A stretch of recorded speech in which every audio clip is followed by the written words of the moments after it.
Are you serious? William, I asked, my voice trembling with a mix of shock and disbelief.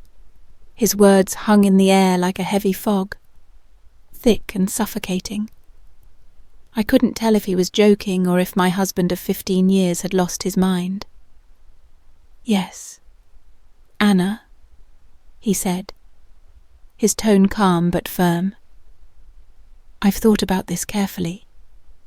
It could save us. Save us! The words stung. How broken were we that this was his solution? I stared at him across our kitchen table in our Portland, Oregon, home, the same table where we'd laughed, held hands, and planned our future. The thought of our children, Sophie and Liam, asleep upstairs, added another layer of weight to the moment. Let me get this straight, I said, crossing my arms. You're asking me to sleep with another man. It's not cheating, William said, his voice tinged with an awkward chuckle. It's an arrangement. Something to spice things up. Spice things up, I echoed his words, incredulous. Our marriage had become a hollow shell over the past year. We rarely talked, let alone touched. I'd assumed it was a phase, something we'd work through. But this was William's answer. Why a black man? I asked, breaking the silence. He hesitated, then shrugged. It's a fantasy I've had. I thought it might be exciting for you too. His words unsettled me. I wasn't sure what hurt more, the fact that he'd harboured this fantasy, or that he expected me to act on it. For days, I tried to dismiss the conversation as absurd, but a rebellious part of me, buried beneath years of monotony, wondered what if not to indulge William's fantasy, but because I felt trapped, suffocating in the routine of our marriage. One evening, William brought it up again. I'm serious. Anna, he said, placing his hand on mine. I want this for us. Please, think about it, against my better judgment. I agreed, not with enthusiasm, but with a resigned sigh. Partly to prove his idea wouldn't magically fix us, William arranged everything, finding someone through a mutual acquaintance I didn't want to know about. His name was Daniel Reed, a tall, broad-shouldered man with an easy smile. We met at a cosy cafe in Portland's Pearl District on a rainy Saturday afternoon. The patter of rain against the windows mirrored my nerves. Nice to meet you. Anna, Daniel said, his deep voice soothing. My cheeks flushed. You too, I replied, embarrassed. The meeting felt surreal. Daniel was charming and polite, but I couldn't shake the awkwardness of the situation. Over coffee, we talked about work, hobbies, anything to avoid the elephant in the room. Finally, he addressed it, his tone gentle. Are you sure you're okay with this? I swallowed hard. Honestly, I'm not sure. He nodded, understanding. We can take it slow, no pressure. Oh, that night, William stayed home with Sophie and Liam while I met Daniel at a downtown hotel. The experience was mechanical. I couldn't relax, couldn't stop thinking about the absurdity of it all. Daniel was respectful, but I felt like I was playing a role in someone else's script. When I got home, William was waiting, his eyes eager. How was it, he asked. It happened, I said curtly, brushing past him. He didn't press for details, and I was grateful. I hoped that would be the end of it. that William would see his fantasy wasn't the solution, but instead, he encouraged me to continue. A few weeks later, he introduced me to Thomas Bennett. Unlike Daniel, Thomas didn't feel like a stranger. He was warm, engaging, and easy to talk to. At our first meeting, he looked into my eyes and said, "I'm not here to make you uncomfortable. If you're not okay with this, we don't have to do anything." His sincerity caught me off guard. I smiled, something I hadn't done in a while. Our first meeting was a simple dinner at a local bistro in southeast Portland. We talked for hours, and for the first time in years, I felt seen. When we finally crossed the line, it was different from my experience with Daniel. With Thomas, it wasn't just physical, there was an emotional connection I hadn't expected. For the first time in years, I felt alive. But afterward, guilt crashed over me, not for William, but for myself. I wasn't supposed to enjoy this. It was William's fantasy, not mine. Yet Thomas made me feel something I hadn't in years desire. As my meetings with Thomas continued, something shifted. We started seeing each other outside the arranged encounters, coffee at Powell's, walks along the Willamette River. William noticed the change but didn't seem to mind. "You seem happier," he said one night. "That's all I wanted." His words rang hollow. He didn't realize his fantasy was backfiring. I wasn't happier because of him, I was happier despite him. One evening, Thomas confessed his feelings. "Anna," he said, taking my hand, "I don't want to be just part of this arrangement. I want more. I want you." His words hit me like a tidal wave. For weeks, I'd denied what I knew I was falling for him. "Thomas," I whispered, my voice trembling. This wasn't supposed to happen. But it did. He said firmly, "And I'm not sorry." That night, I told William about Thomas. The conversation is etched in my memory, a turning point that set everything in motion. "I'm done," I said softly, sitting across from him at the dinner table. William looked up from his plate, confused. "Done with what?" "This arrangement," I said, my voice shaking. "I've been seeing Thomas more than I should. It's not about your fantasy anymore. William, it's real for me, and I can't keep pretending." He froze, his fork halfway to his mouth. For a moment, he said nothing, the wheels turning in his mind. "So you're saying you want to leave me for him?"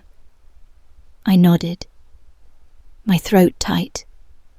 His fork clattered against the plate, and he leaned back, rubbing his temples.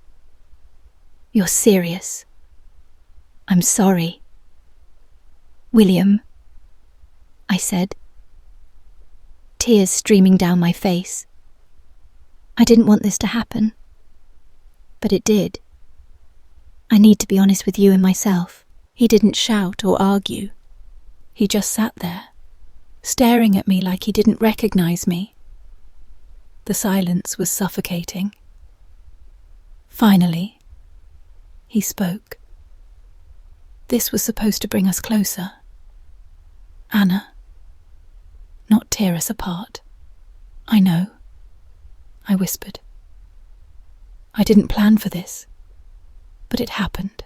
A few days earlier, Thomas had confessed his love. We were sitting on a park bench, watching the sunset over the Portland skyline. He'd been unusually quiet, his playful demeanor replaced by something heavier. "What's on your mind?" I asked, nudging him.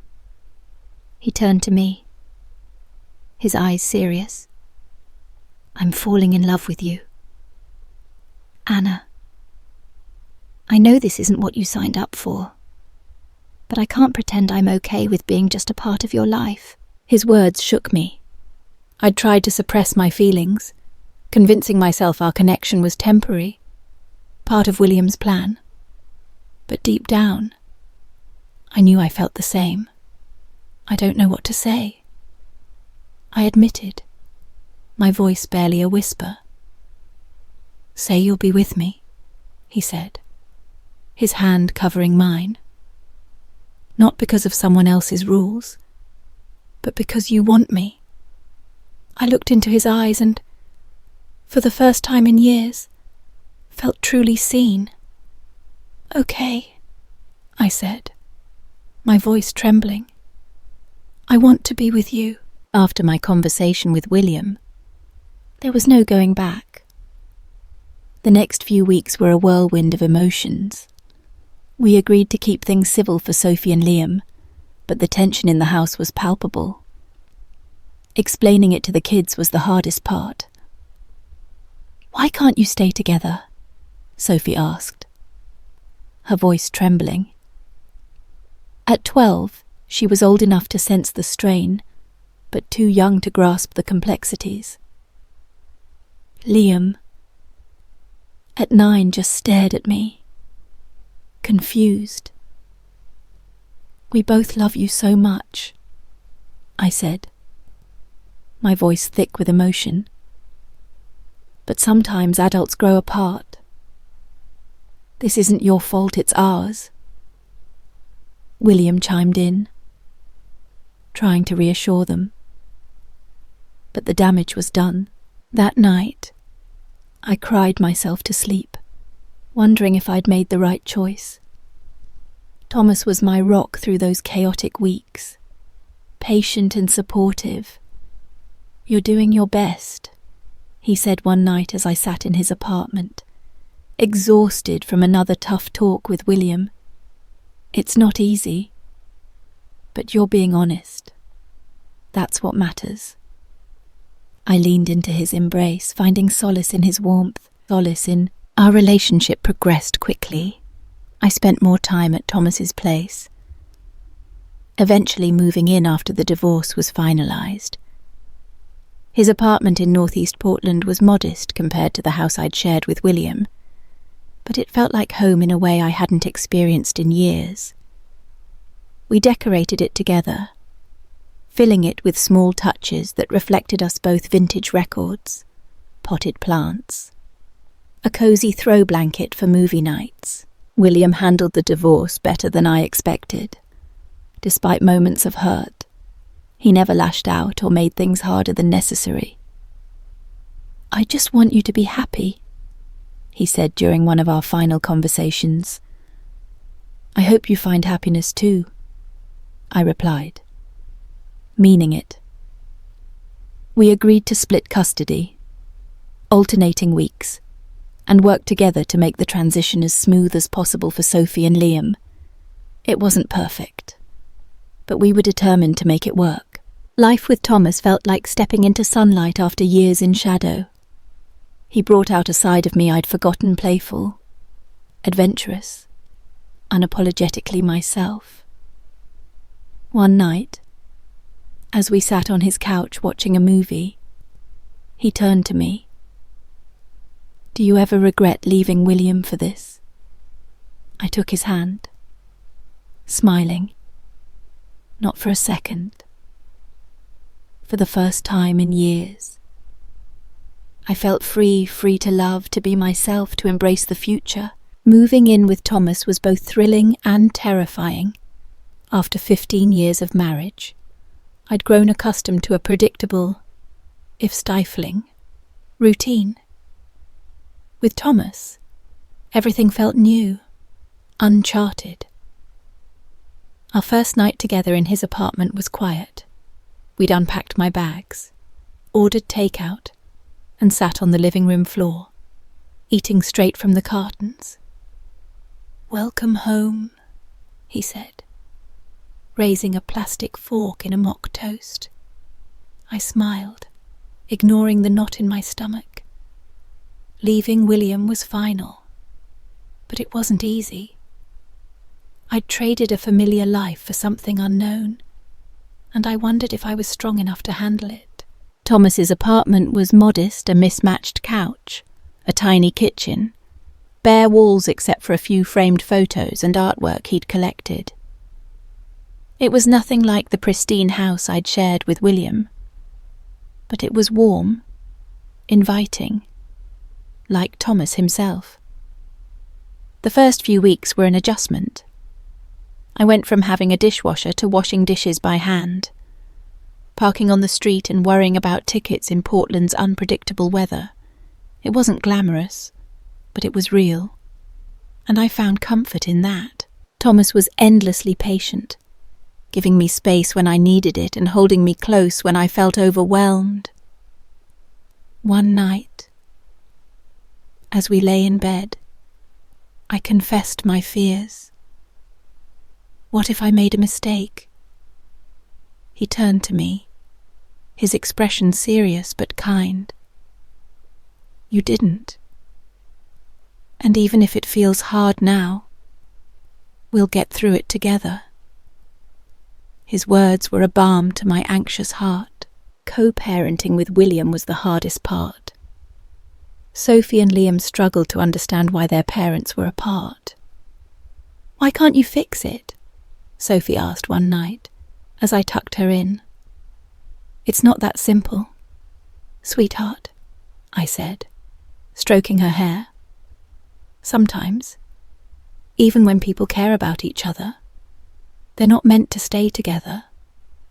Liam, quieter, asked fewer questions but was curious about Thomas, asking if he liked baseball or video games.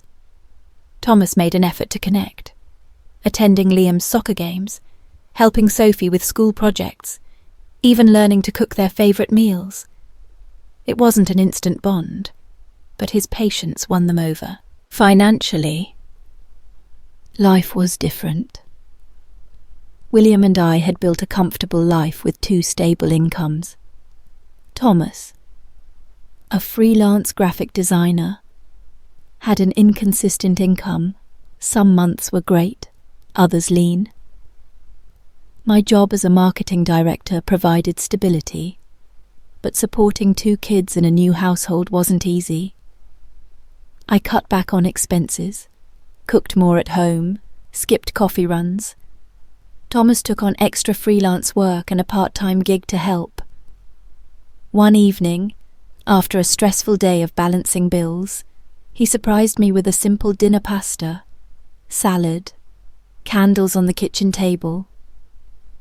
"It's not much," he said, smiling shyly, "but I want you to know we're in this together."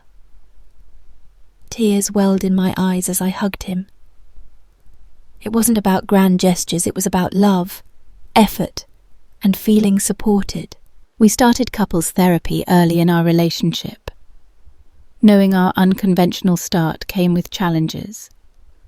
Dr. Patel, our therapist, provided a safe space to confront our insecurities. In our first session, she asked about our fears. "I need to trust myself again." I said, "I trust Thomas completely, but I'm afraid of repeating past mistakes." Thomas nodded. "For me, it's about fitting into Anna's life not just as her partner, but as a supporter for her and her kids. Therapy wasn't always easy, but it was worth it, helping us build a strong foundation. Life with Thomas was full of small, meaningful moments. Our first Thanksgiving together, just the 2 of us, was spent cooking a small feast in our tiny kitchen. We laughed as we navigated recipes and burned the rolls. It wasn't perfect, but it was ours. As months turned into years, I found a peace I hadn't known in my marriage. Life wasn't flawless, but it was authentic. One quiet Saturday morning, as I sat at the kitchen table with coffee and the newspaper, Thomas walked in with a small box. "Morning," he said, his smile warm. I set my mug down as he slid the box toward me. Curious, I opened it, revealing a simple gold band with a tiny diamond. My breath caught. "Anna," he said, kneeling. "I know this hasn't been easy, but I don't want to walk this path without you. Will you marry me?" Tears filled my eyes as I nodded. "Yes, 1,000 times. Yes." We celebrated that night with Sophie and Liam, who were thrilled. Sophie teased. "You're not running away again, are you?" I laughed, pulling her close. "No, sweetheart. This time, I'm staying."